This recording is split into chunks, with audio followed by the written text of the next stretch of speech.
65 বছর যাবৎ বাইরে ছিলেন, একজন যে পরিবারের উপরে যে অত্যাচার নিপীড়ন করেছেন তাকে সবকিছু সহ্য করতেছে ভাইরা। আমরা শহীদ প্রেসিডেন্ট জিয়াউর রহমানের সান্নিধ্যে যেতে পারিনি, আমাদের মমতা দেশনেত্রী বেগম খালেদা জিয়ার সাথে আমাদের সুযোগ হয়েছিল ভাইরা আমার। কোনটা বলবো ভাইরা আমার? আমাদের প্রিয় নেতা হারুন ভাইকে দেশনেত্রী বেগম খালেদা জিয়া ভালোবাসতেন। হারুন ভাই ছিলেন তার আস্থাভাজন নেতা।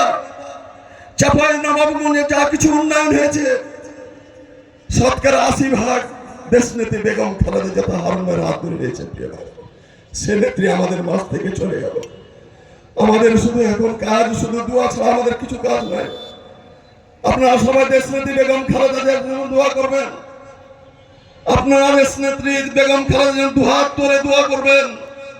উনি আলেমদের কথা বলেছেন, উনি দেশের কথা বলেছেন, বাংলাদেশকে কিভাবে সঠিক পথে পরিচালনা করা যায় উনি সবার জন্য বলেছেন। নেত্রী বেগম খালেদা জিয়ার সম্মানিত আজকে সবার সম্মানিত প্রধান অতিথি জনাব হারুন রশিদ হারুন ভাই, আমাদের মাঝে বিশিষ্ট আলেম ওলামা বৃন্দ,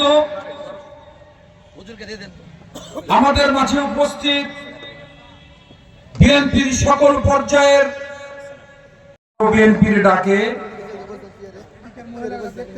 আমাদের মরহুমা দেশনেত্রী বেগম খালেদা জিয়ার রুহের মাগফিরাত হতে পারেন।